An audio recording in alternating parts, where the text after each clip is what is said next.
Sir, ಈಗ ರಾಮಲಿಂಗಾರೆಡ್ಡಿ ಅವರು ರಾಜೀನಾಮೆ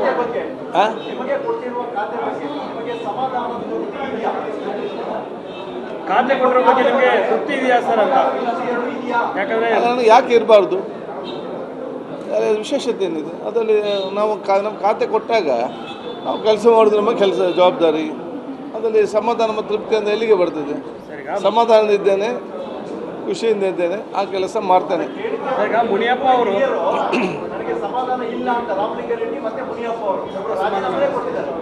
ರಾಜೀನಾಮೆ ಕೊಟ್ಟಿದ್ದಾರೆ. ರಾಮಲಿಂಗಾರೆಡ್ಡಿ ಅವರು ಮುನಿಯಪ್ಪ ಅವರು ಅಸಮಾಧಾನ, ನನಗೆ ಸೀನಿಯಾರಿಟಿ ಮೇಲೆ ಸರಿಯಾದ ಇಲಾಖೆಯನ್ನು ಕೊಟ್ಟಿಲ್ಲ, ಸಮಾಜ ಕಲ್ಯಾಣ ಇಲಾಖೆ ಕೃಷಿ ಕೊಡಬೇಕಿತ್ತು ಅಂತ ಅಸಮಾಧಾನ ವ್ಯಕ್ತಪಡಿಸಿದ್ದಾರೆ. ಇದು ಆರೋಗ್ಯ ಇಲಾಖೆ ವ್ಯಾಪ್ತಿಯಲ್ಲಿ ಬರುವುದಿಲ್ಲ, ಅದಕ್ಕೆ ನಾನು ಹೇಗೆ ಉತ್ತರ ಕೊಡೋದು? ಮತ್ತು ಅವರು ಅಲ್ಲಿ ಸರ್ಕಾರ ಮುಖ್ಯಮಂತ್ರಿ ಇದ್ದಾರೆ ಮತ್ತು ಪಕ್ಷದ ಅಧ್ಯಕ್ಷ ಇದ್ದಾರೆ, ಅವ್ರದ್ದಕ್ಕೆಲ್ಲರೂ ಉತ್ತರ ಕೊಡ್ತಾರೆ. ನಿಮಗೆ ಕೊಟ್ಟಿರೋ ಇಲಾಖೆ ನಿಮ್ಗೆ ತೃಪ್ತಿ ಇದೆ ಅಂತ ಅದಕ್ಕೆ ಕೇಳಿದ್ರೆ ನನಗೆ ಕೊಟ್ಟ ಇಲಾಖೆಯಲ್ಲಿ ನಾನು ಪ್ರಾಮಾಣಿಕದಿಂದ ಕೆಲಸ ಮಾಡೋದನ್ನು ಜವಾಬ್ದಾರಿ, ಆ ಕೆಲಸವನ್ನು ನಾನು ಮಾಡ್ತೇನೆ. Thank you. ಸರ್, ಈಗ ರಾಮಲಿಂಗಾರೆಡ್ಡಿ ಅವರು ರಾಜೀನಾಮೆ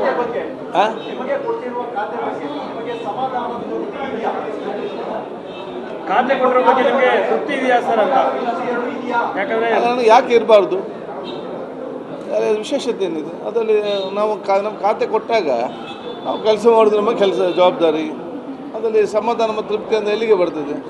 ಸಮಾಧಾನದಿಂದ ಇದ್ದೇನೆ, ಖುಷಿಯಿಂದ ಇದ್ದೇನೆ, ಆ ಕೆಲಸ ಮಾಡ್ತೇನೆ. ಈಗ ಮುನಿಯಪ್ಪ ಅವರು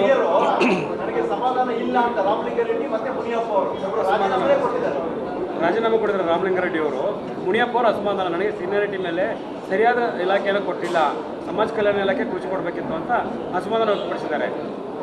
ಇದು ಆರೋಗ್ಯ ಇಲಾಖೆ ವ್ಯಾಪ್ತಿಯಲ್ಲಿ ಬರುವುದಿಲ್ಲ, ಅದಕ್ಕೆ ನಾನು ಹೇಗೆ ಉತ್ತರ ಕೊಡೋದು?